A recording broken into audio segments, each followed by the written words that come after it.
from Florida, 2 minutes.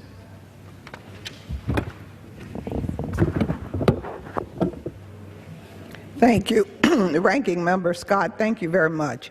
Mr. Speaker, as Ranking Member of the Workforce Protection Subcommittee on the House Committee on Education and the Workforce, I rise to voice my strong opposition to H.R. 6094, which would delay the overtime rule.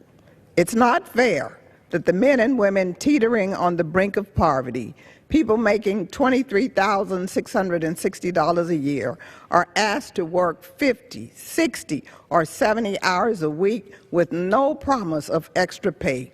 It's not fair that millions of mothers and fathers who are forced to work long hours each week find it almost impossible to give their children the time and attention they deserve.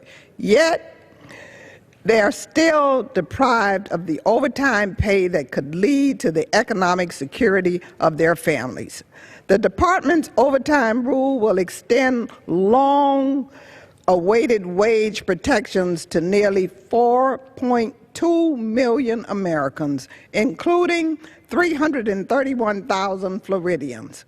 I applaud the department and the administration for their continued commitment to combating the wage stagnation that has left far too many Floridians working more hours for less pay.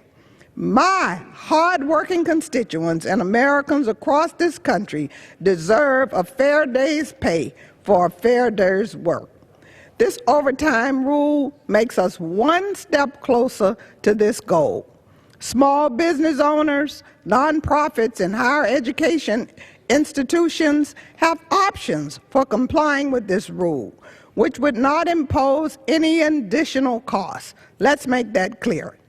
H.R. 6094 will take $600 million out of the pockets of 4.2 million American workers who would have gained overtime protections on December 1st. This is $600 million they will never see. That means, for example, that workers will have less money to spend on their families and their futures. From Florida. Gentlelady, 30 additional seconds. 30 more seconds. Mr. Speakers, as members of Congress, we are required to serve the will of the people, and millions of working class people want and need this rule now.